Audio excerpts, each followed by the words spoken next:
La urticaria consiste en la aparición de ronchas evanescentes en cualquier parte de la superficie de la piel. Puede ser el resultado de una alergia a un fármaco o alimento. Sin embargo, en la mayor parte de los casos no es posible identificar la etiología exacta.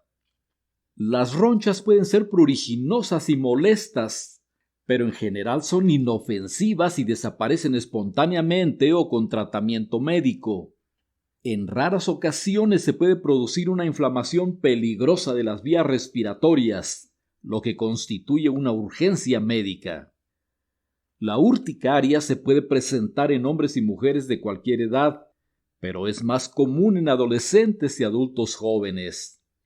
Con base en su tiempo de evolución, la urticaria puede ser aguda o crónica. Se clasifica como aguda cuando las ronchas duran menos de 6 semanas. Este es el tipo más común y se estima que 20% de las personas experimentan un episodio de esta clase en algún momento de sus vidas. En la infancia, la urticaria es casi siempre de tipo agudo. La urticaria crónica es mucho menos frecuente. En este caso, la erupción se produce casi a diario durante un periodo de 6 semanas o más. En algunas ocasiones, la urticaria crónica puede estar relacionada con un trastorno autoinmunitario subyacente, tal como enfermedad de la tiroides o lupus. Sin embargo, hasta en 80% de las veces no se logra establecer su causa. La urticaria afecta principalmente a la dermis, que es la capa más superficial de la piel. No obstante, en 50% de los casos se desarrolla también inflamación del tejido subcutáneo y las mucosas, lo que recibe el nombre de angioedema.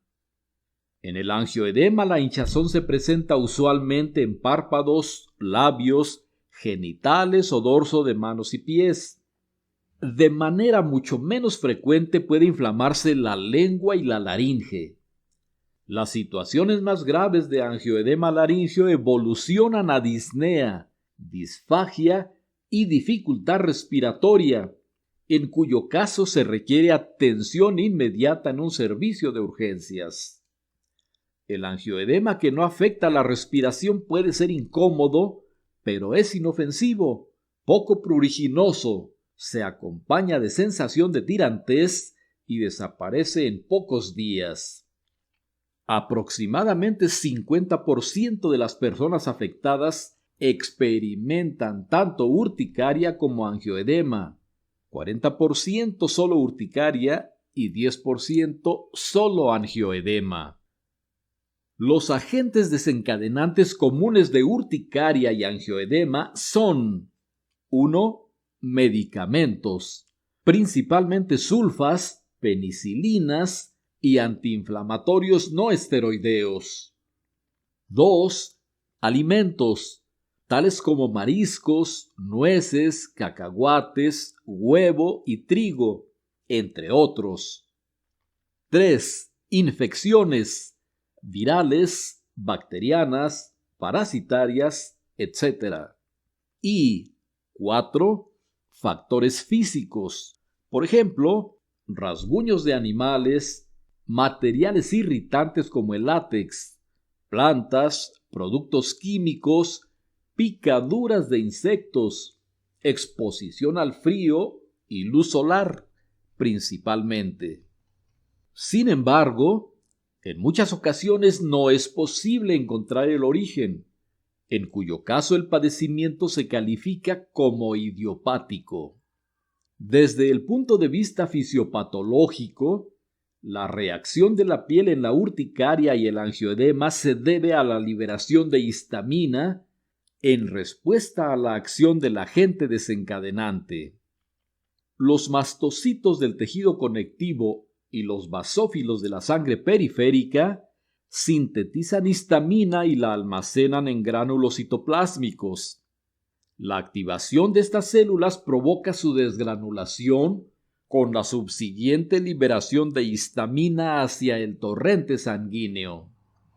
Además de la histamina, que es el principal agente vasoactivo, se liberan otros mediadores de la inflamación, por ejemplo, leucotrienos, factor activador de plaquetas y prostaglandina D2, que también contribuyen al desarrollo de la urticaria y el angioedema. La liberación de histamina aumenta la permeabilidad de los capilares superficiales. Esto provoca extravasación de líquido y proteínas, lo que se manifiesta como hinchazón y enrojecimiento. El prurito y el dolor se producen por estimulación nerviosa sensorial.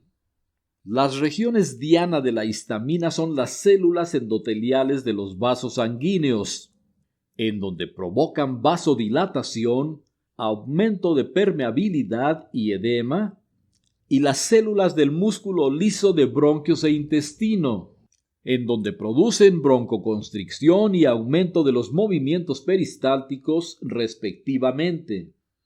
Esto ocurre debido a que esas células también poseen receptores de la histamina conocidos como H1. El signo característico de la urticaria es la presencia de ronchas, que consisten en áreas de edema circunscritas, generalmente pruriginosas, con bordes rojizos bien definidos y zonas centrales pálidas. Cuando se ejerce presión sobre alguna de ellas, se torna de color blanco. Las ronchas pueden variar de tamaño, desde unos pocos milímetros hasta más de 10 centímetros de diámetro. Pueden cambiar de forma, desaparecer y reaparecer al cabo de minutos a horas, sin dejar lesión residual. Se pueden unir entre sí y formar áreas de gran tamaño, y pueden extenderse o aparecer a otras partes del cuerpo. Estas lesiones surgen por lo general unos minutos después del contacto con el alergeno y pueden durar desde unas horas hasta varias semanas. Las ronchas se asocian frecuentemente con angioedema, aunque ambas lesiones pueden presentarse de manera independiente. Las ronchas de la urticaria se pueden distribuir por cualquier zona del cuerpo, pero la inflamación que constituye el angioedema se localiza preferentemente en cara, genitales y dorso de manos y pies. El médico puede establecer el diagnóstico mediante la simple inspección de la piel, ya que las lesiones cutáneas son fáciles de identificar. Si hay antecedentes de alergias, el diagnóstico se vuelve todavía más obvio. Son importantes los antecedentes alérgicos personales o familiares, la fecha de inicio, la coincidencia con alimentos o fármacos y las enfermedades actuales conocidas. El tratamiento incluye medidas generales y fármacos.